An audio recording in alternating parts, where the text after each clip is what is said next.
Ju njohim me përmbledhjen javore të lajmeve. Kjo është Radio 7. Maqedonia e Veriut vijon hetimet për zjarrvënie të qëllimshme në vend.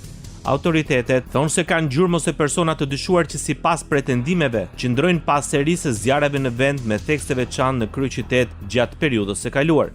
Mesazhi vjen nga ministri i Punëve të Brendshme Pançe Toshkovski, por pa dhënë më shumë detaje. Sipas Toshkovskit, vendi shënjestër e sulmeve hibride dhe për këtë nuk ka dyshime. Deklarata të tilla pati edhe nga drejtori i Drejtorisë për Mbrojtje dhe Shpëtim, Stojanče Angelov, si dhe nga kryeministri Istria Mickovski. Megjithatë, as ai nuk dëshironte të specifikonte saktësisht se për çfarë qendrash fuqie bëhet fjalë dhe kush dëshiron ta rrezikojë sigurinë shtetërore.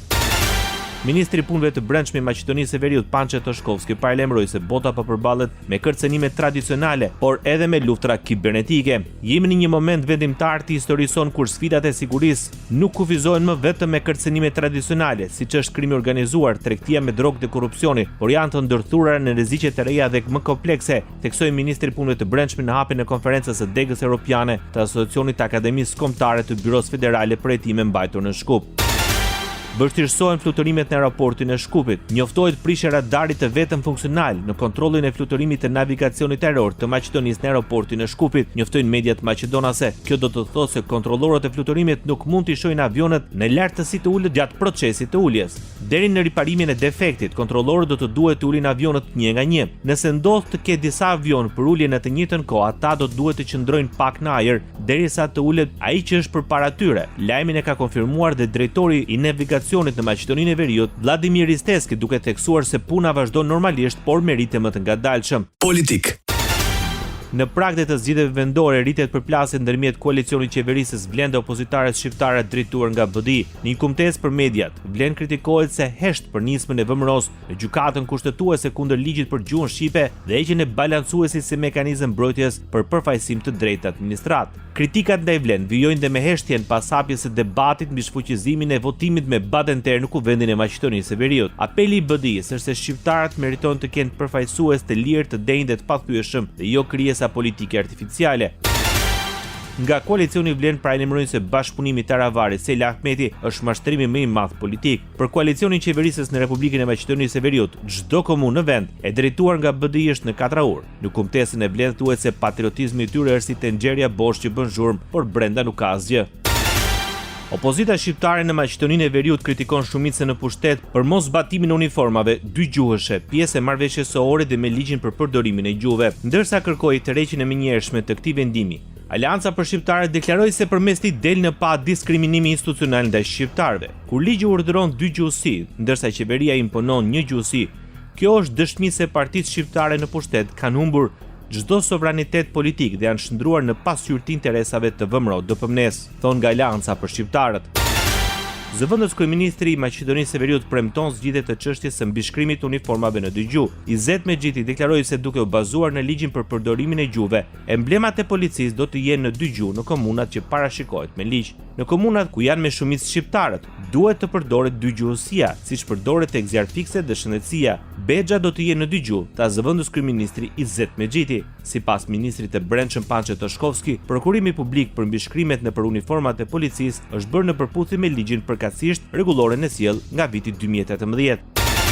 Pjesëtari i koalicionit qeverisës Vlen, Bilal Kasami premton se uniformat e reja të policisë do të jenë edhe në gjuhën shqipe. Sipas Kasamit, ajo që mund të garantohet është se aty ku uniformat në bazë të ligjit për përdorimin e gjuhëve do të jenë edhe në shqip, ashtu dhe do të jenë.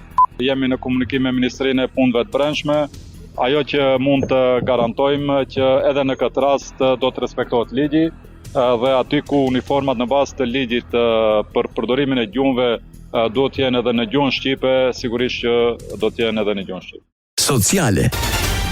Qeveria e Maqedonisë së Veriut premton të tjera masa për uljen e nivelit të ndotjes së ajrit. Kryeministri Istria Mickovski kërkoi të shqyrtohet mundësia e sigurimit të filtrave për oxhaqe për ata që ngrohen me dru dhe karburante fosile. Shefi i qeverisë deklaroi se në disa objekte shtetërore qeveria do të instalojë filtra për oxhaqet. бидејќи гасификацијата е процес кој што ќе трае подолго, нема да имаме брзи резултати. Можеби треба да размислиме по истиот. Për shkak se gazifikimi është një proces që do të zgjas më gjatë, nuk do të kemi rezultate të shpejta.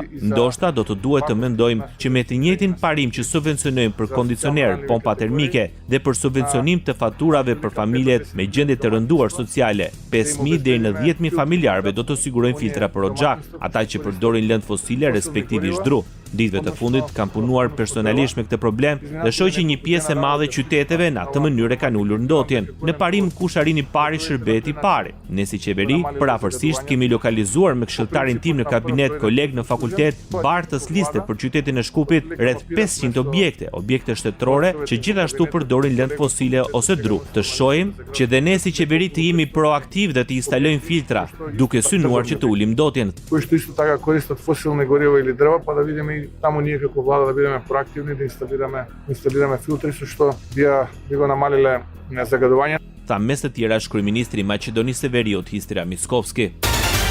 Përfundor shpërndarja e tekseve shkollore në Maqedoninë e Veriut. Të dhënat janë bërë publike nga ministri i Arsimit. Vesna Janevska sqaroi se për shkollat që nuk kanë tekste shkollore, pasi nuk i kanë porositur me kohë, Ministria e Arsimit do t'i sigurojë në format online që të mund të publikohen në faqen e internetit në shërbimin pedagogjik. Janevska ka paralajmëruar rregullore të re për porositjen e teksteve shkollore. Pavarësisht që kërkesa për numrin e librave dorëzohet në maj, Janevska tha se shumë shkolla fillore në vend vazhdojnë të përballen me mungesë të teksteve shkollore si rezultat i mos menaxhimit të dur të drejtuesve të shkollave. Ndoqet përmbledhjen javore të lajmeve. Kjo është Radio 7, zëri pozitiv i qytetit.